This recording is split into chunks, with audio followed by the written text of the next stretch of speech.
ট্রাইব্যুনালের কাজ কিন্তু আজ থেকেই শুরু হচ্ছে। জোকাতে যে হেডকোয়ার্টার তৈরি হয়েছে সেখানকার ছবি তুলে ধরেছেন আমাদের প্রতিনিধি ব্রতদীপ ভট্টাচার্য। এসআইআর যে প্রায় ২৭ লক্ষ নাম বাদ পড়েছে তাদের আবার পুনর্বিবেচনা করার জন্য যে অ্যাপিল ট্রাইব্যুনাল, সে অ্যাপিল ট্রাইব্যুনালের কাজ আজকে থেকে শুরু হলো। ডায়মন্ড হারবার রোডের ওপর doctor Shyamaprasad Mukhopadhyay national institute of water and sanitation, এইখানেই এই ট্রাইব্যুনালের কাজ শুরু হচ্ছে। যে সমস্ত নামগুলি বাতিল হয়েছে সেইগুলোর আবার শুনানি হবে এবং কি কারণে সেগুলো বাতিল হয়েছে সেগুলো খতিয়ে দেখা হবে এবং কোনো নাম যদি ভুলবশত বাতিল হয়ে গিয়ে থাকে সেগুলো আবার তালিকাভুক্ত করার কাজও এই ট্রাইব্যুনালের তরফ থেকেই করা হবে।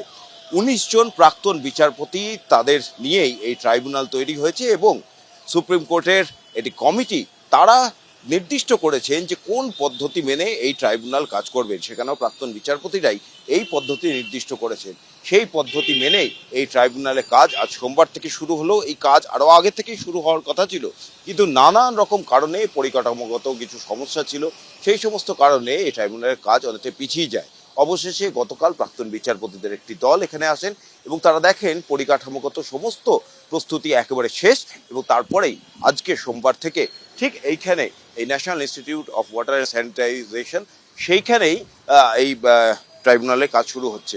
এই মুহূর্তে দেখা যাচ্ছে এক এক করে সমস্ত যারা প্রাক্তন বিচারপতি, এই ১৯ জন বিচারপতি এই ট্রাইব্যুনালে রয়েছেন, তারা একে একে এই শুনানি কেন্দ্রে আসছেন এবং এইখানেই আজকে থেকে কিন্তু এই ট্রাইব্যুনালের কাজ শুরু হবে। মোট ২১টি ঘর নেওয়া হয়েছে এবং সেই ২১টি ঘরেই মূলত এই ট্রাইব্যুনালে কাজ হবে। যে ২৭ লক্ষ নাম বাদ পড়েছে এসআইআর থেকে, সেই ২৭ লক্ষ মানুষ তারা আবেদন জানাতে পারবেন।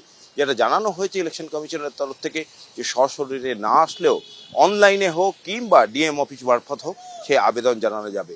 এখন এই টানাপোড়েন কবে শেষ হবে, ট্রাইব্যুনাল থেকে যে ২৭ লক্ষ নাম বাদ পড়েছে তাদের মধ্যে দিয়ে কেউ ভোটার তালিকায় আবার ফিরতে পারবেন কিনা, আর যে নামগুলি বাদ পড়েছে তাদের অবশ্যই সে পরিণতি কি হবে, সেসব প্রশ্ন কিন্তু থেকেই যাচ্ছে।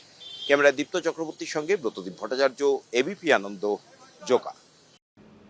শিলিগুড়ির সভা থেকে অনুপ্রবেশকারী ইস্যুতে ফের আক্রমণ শানালেন নরেন্দ্র মোদী। পাল্টা মমতা বন্দ্যোপাধ্যায় ওন্দার সভা থেকে বললেন ২০২৪-এ যারা এসেছে তাদেরও নাগরিক বলা হচ্ছে, কিন্তু সারা জীবন যারা এখানে থেকেছে তাদের নাগরিক হিসেবে মান্যতা দেওয়া হচ্ছে না। उत्तर बंगाल के जिलों में घुसपैठ से कितना बदलाव आ रहा है। 2024-এ এসছে তাকেও তুমি নাগরিক বলছো। ভোটমুখী পশ্চিমবঙ্গে পরপর সফর, ব্যাক টু ব্যাক জনসভা, আর প্রতিদিন প্রতিটা সভা থেকে অনুপ্রবেশকারী ইস্যুকে হাতিয়ার করে আক্রমণ শানাচ্ছেন প্রধানমন্ত্রী। এদিন শিলিগুড়ির সভা থেকেও যার ব্যতিক্রম হলো না। বিজেপির শক্ত ঘাঁটি বলে পরিচিত উত্তরবঙ্গের মাটিতে দাঁড়িয়ে অনুপ্রবেশ ইস্যুতে সুর চড়ালেন নরেন্দ্র মোদী। उत्तर बंगाल के जिलों में घुसपैठ से कितना बदलाव आ रहा है। सामाजिक संतुलन बिगड़ रहा है, भाषा बोली में, संस्कार संस्कृति में अंतर आ रहा है, मेहनत मजदूरी के काम में घुसपैठियों का कब्जा हो रहा है। इसको अभी नहीं रोका गया तो बहुत देर हो जाएगी। इसलिए मेरा मंत्र याद रखिए, कमल खिलाओ, घुसपैठिया भगाओ। कमल खिलाओ, घुसपैठिया भगाओ। বিহারেও গিয়ে বলেছে অনুপ্রবেশকারীদের বিরুদ্ধে ভোট, আর বাংলায় চিরকাল বলে, আর লুকিয়ে লুকিয়ে অনেক লোককে এখানে আশ্রয় দেয়। বেশি কথা বললে মোটা ভাই তোমার সবকিছু খোলসা করে দেবো ভাই। খবর আমিও রাখি, 2024-এ এসছে তাকেও তুমি নাগরিক বলছো, আর যারা সারা জীবন দেশে আছে তারা নাগরিক নয়। তুমি উকুন বাচ্ছ, তুমি চুনোপটি দেখছো, তুমি যে নিজে একটা বলো রাঘব বেওয়াল, রাঘব বোয়াল, বড় কাতলা। শুধু মোদী সাই নয়, এ রাজ্যে বিজেপি প্রার্থীদের হয়ে প্রতিদিন প্রচারে আসছেন বিজেপির তারকা প্রচারকরা, যার মধ্যে রয়েছেন যোগী আদিত্যনাথও। এদিন বাঁকুড়ার সভা থেকে ডবল ইঞ্জিনের উত্তরপ্রদেশকে উদাহরণ হিসেবে তুলে ধরলেন তিনি, জানিয়ে তীব্র কটাক্ষ করেছে তৃণমূল। जैसे आज बंगाल में चल रहा है जो अराजकता है, जो गुंडागिर्दी है, यही गुंडागिर्दी, इसी प्रकार की अराजकता, इसी प्रकार की अव्यवस्था आज से 8 वर्ष 9 वर्ष पहले उत्तर प्रदेश में भी थी। याद करिए 2017 में भारत के यशस्वी प्रधानमंत्री मोदी जी के आह्वान पर उत्तर प्रदेश की जनता जनार्दन ने उत्तर प्रदेश में डबल इंजन की सरकार दी। अब उत्तर प्रदेश में दंगे नहीं होते, नो कर्फ्यू, नो दंगा, यूपी में है सब चंगा। যোগী তো উত্তরপ্রদেশে গুন্ডারাজ চলছে, যোগীর তো উত্তরপ্রদেশে গুন্ডারাজ চলছে। যোগীর রাজত্বে সবচেয়ে বেশি মহিলাদের ধর্ষিতা হচ্ছে, মহিলাদের কোনো নিরাপত্তা নেই, শিডিউল কাস্ট শিডিউল ট্রাইব কিচ্ছু নিরাপত্তা নেই, কোনো কিচ্ছু করে না, সারাদিন শুধু শিবের মাথায় জল ঢালে। যে শিবের মাথায় জল ঢাকে তাকে পুরোহিতই থাকা ভালো, তার রাজনীতি করা ভালো না। কথার খেলায় হার জিতের হিসেব কেউ রাখে না, কিন্তু ভোট বাক্সের হিসেব কড়াই ঘণ্টায় বুঝে নিতে প্রস্তুত যুযুধান দুই দলই। আশাবুল হোসেন, তুহিন অধিকারী ও সৌরভ বন্দ্যোপাধ্যায়ের রিপোর্ট, এবিপি আনন্দ। বাঁকুড়া ও কাঁথিতে যোগী আদিত্যনাথের সভায় বুলডোজার নিয়ে হাজির হলেন বিজেপির কর্মী সমর্থকরা। উত্তরপ্রদেশের মুখ্যমন্ত্রীর মুখেও শোনা গেল বুলডোজার দিয়ে পিষে ফেলার হুঁশিয়ারি। বুলডোজার নিয়ে আবার অন্য ব্যাখ্যা দিয়েছেন শুভেন্দু অধিকারী। পাল্টা আক্রমণ শানিয়েছে তৃণমূল। মাফিয়া কো রোঁদনে वाली सरकार चाहिए।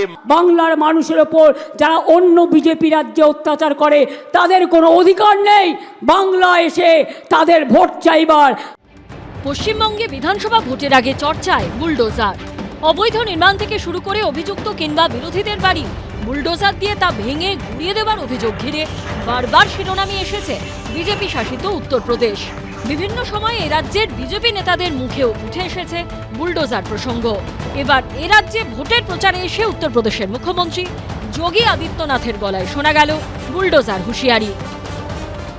यहाँ की कला और संस्कृति के साथ, यहाँ के अध्यात्म के साथ, यहाँ की बहन और बेटियों के साथ, यहाँ के नौजवानों के रोजगार के साथ जो भी खिलवाड़ करेगा, उत्तर प्रदेश का बुलडोजर उसको ठीक ढंग से जवाब दे देगा। यूपी का बुलडोजर केवल वह सड़क ही नहीं बनाता है, माफिया का भी इलाज करता है।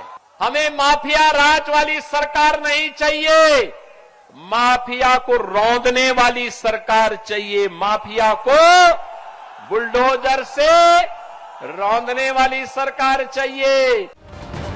রবিবার বাঁকুড়ার সোনামুখী ও পূর্ব মেদিনীপুরের কাঁথিতে সভা করেন যোগী আদিত্যনাথ। দু জায়গাতেই বহু বিজেপি কর্মী সমর্থক বুলডোজার নিয়ে হাজির হন। বুলডোজার বাবাকে দেখতে এসেছি, বুলডোজার নিয়ে, বুলডোজার বাবার নাম, তাই বুলডোজার নিয়ে এসেছি আমরা। বুলডোজার নিয়ে আবার অন্য ব্যাখ্যা দিয়েছেন শুভেন্দু অধিকারী। প্রত্যেকই অন্যায়ের বিরুদ্ধে লড়তে হবে, ওই জন্য গেছে। যারা অন্যায় করছেন তাদের তো মানে ভয় পাওয়ার কথা, যারা অন্যায় করছেন না তারা ভীত হবেন কেন? একটা বিজেপির মুখ্যমন্ত্রী এসে বলছেন আইনের তোয়াক্কা নেই, বুলডোজার দিয়ে সোজা করে দেব। যোগী একবার চেষ্টা করুন না, বাংলায় এসে খুব ভালোভাবে ইলেকশনের মহল আছে, ফেরত চলে যাচ্ছেন। আমি বলে দিলাম, যোগী ইলেকশন ছাড়া পশ্চিমবঙ্গে আসলে তার মানুষ জবাব চাইবে এই রকম সংবিধান আইন বিরোধী কথা বলার জন্যে। এখন দেখার যোগী আদিত্যনাথের দল পশ্চিমবঙ্গে ক্ষমতায় আসে নাকি মমতা বন্দ্যোপাধ্যায় তৃণমূলের উপরেই আস্থা রাখেন রাজ্যবাসী। অর্ণব মুখোপাধ্যায়, কমল কৃষ্ণ দে ও ঋত্বিক প্রধানের রিপোর্ট, এবিপি আনন্দ। এবিপি আনন্দ, এগিয়ে থাকে, এগিয়ে রাখে।